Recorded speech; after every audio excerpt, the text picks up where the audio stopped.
take-home folder, that's the Wednesday folder, communication folder. All the graded assignments go in there a lot of the time. You'll see lunch menus, you'll see the Eagle Eye, which is the school bulletin that goes in there. Graded papers, please take all of everything that goes home. Make sure it comes back to school empty with your signature. That'll do it for that slide. Oh, I wanted to mention one thing. For the graded assignments that are in there, if it's below 70, we'll have a little signature line for you to just jot down that you did see that they need some help in that area. That paper can go back in the folder, and then I'll usually just put a little check or my initials that I saw, and I'll send it back home with it. Yeah, and that goes for pink slips too. If they fill out a missing homework pink slip, if there's any sort of missing homework mark on their card, there should be a pink slip coming home that next Wednesday. It is their explanation of what they missed, why they missed it, just kind of their reasoning, and then it's going home to you so that you can see what's going on. Maybe you're kind of confused because you thought you did it with them, and y'all can kind of talk about that or contact us if you have any questions. If you could sign that as well and send that back so that we know that you saw what they missed and why they missed it. Just another form of communication. Yay! We just found out today we are doing field trips. So our little squiggly face. Ignore. We will get to do field trips. It's very exciting. We were worried about the budget cuts, but we're good. We get to do field trips. We have 2 field trips in 4th grade. The first one will be the Outdoor Learning Center. It'll be in the fall. I think it's actually in October, where we go to the Outdoor Learning Center in Katy, and they do social studies and science activities. We'll be definitely getting more information on that. In the spring, we're hoping it'll be in the spring, will be when we go to Taste of Texas, the restaurant on I-10. If you've ever been there, it's all Texas history. And the lady that owns it is a Texas history buff. She has all these artifacts, stories, research. So she shares that with all the kids. And then she usually serves us lunch, free chicken fingers and a Coke. So it's kind of a fun culture. We're getting to the curriculum part, kind of the core things that we covered in 4th grade. As far as math, we're using a new strategy. Not really a new strategy, it just has a different name and some different approaches. It's called Exemplars. It's a problem-solving strategy. It's very similar to the little 4-quadrant Katie's problem-solving mat that you've seen last year in 3rd grade, where the first quadrant, little box, it'll be writing down the facts that they know about the story problem. Then they'll choose a strategy. In the 3rd box, they actually write all of their work out, whatever strategy. If it's drawing a table, they'll actually draw that all out and arrive at an answer. And then the 4th box is where they check it and justify why their answer is correct. It's very similar. We've been practicing it since the first week of school. And the kids see the connection between the exemplars, which is more, they kind of set it like a story. They give each problem a title. And it's more problem solving, getting them to show their thinking. A lot of times they're like, oh, I know, that's multiplication, it's 10 times 4, so it was 40 cookies that they were trying to get. But it's really stretching that thinking, putting the math on the paper. So the kids do see the connection between what they did last year with that 4-quadrant and the exemplars. We're actually just really melding them together. Daily math, it's a spiraling review, so it just covers different topics. And we come back around. It's just part of our warm-up each day so that we are hitting the different areas of the curriculum quickly, but then we'll spiral back around to teach more in depth. Math workshop is one of our really exciting things that we're so great. I am still a reading teacher at heart, so it really makes me very excited that we're doing the same type of teaching in math. Math workshop is just like the reading workshop. When you're very used to guided reading groups, when the teacher checks the reading levels and pulls them to the table and works on comprehension skills, that's sort of the same way in math.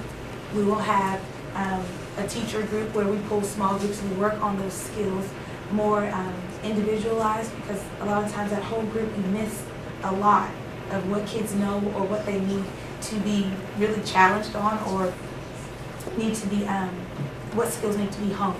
So math workshop kind of works the same way as the reading workshop. Pull small groups, and each day the students will rotate through 2 centers, which are a review center, a current concept, and one will probably probably be problem solving.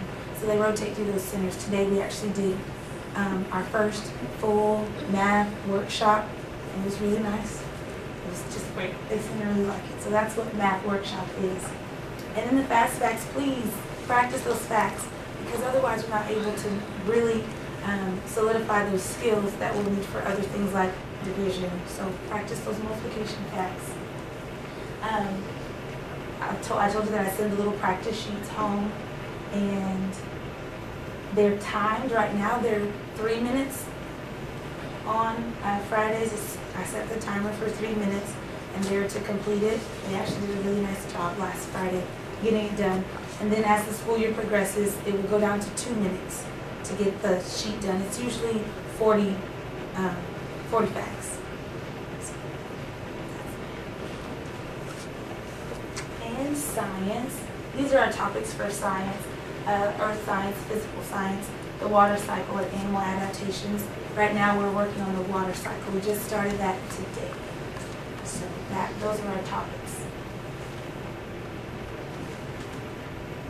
Spelling, I talked a little bit about that. We have new curriculum. It's not online as of yet that I know of. That was kind of the nice thing about the old one. Hopefully, it'll be getting there. So we'll send home the words. Tell the students that they're responsible for keeping those words. If not, they're going to have to copy them off of someone else's spelling list. We sent home the words for the next 3 weeks.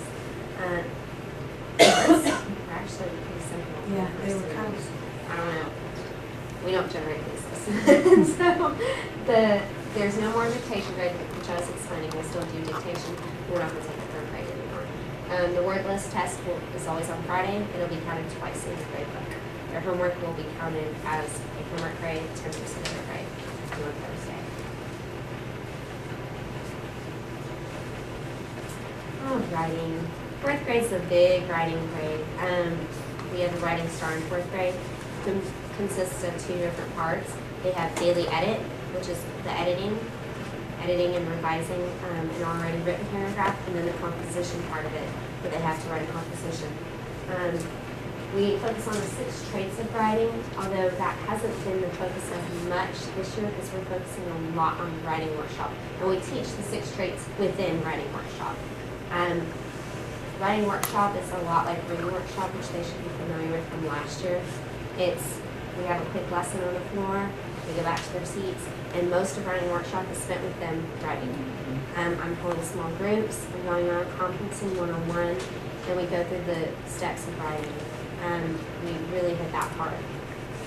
That would be planning, drafting, revising, editing, publishing, and then celebrating. Let's see. We focus on writing across the content area, so you'll see writing and reading. When we have reading responses, they'll be writing.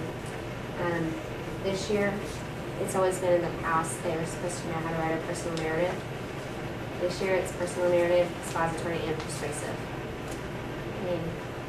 And definitely mechanics are a big part of that. Their composition is graded a large part on mechanics. Mechanics, voice is a big thing, which we go through each one of those. Those are all the 6 traits of writing. Just trying to think all of them. Organization is their beginning, a middle, and an end. Their word choice. So are they using strong words? Something that we really push. Obviously, are they writing in the correct genre? Especially now that we're learning 3 different genres, that's going to be huge.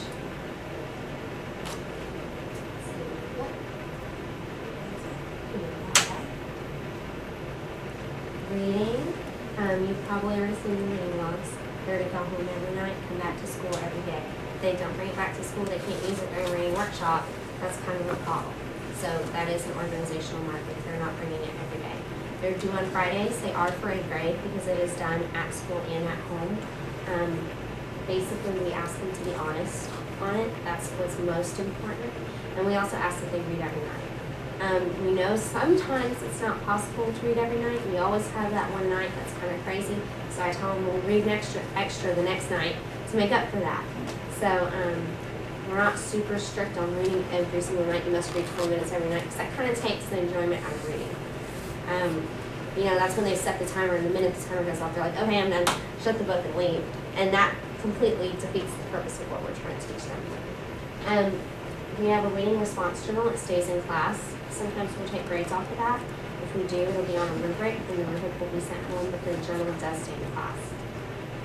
We do reading workshop. We have guided reading during the reading workshop, so they're expected to be reading books that they chose from the library.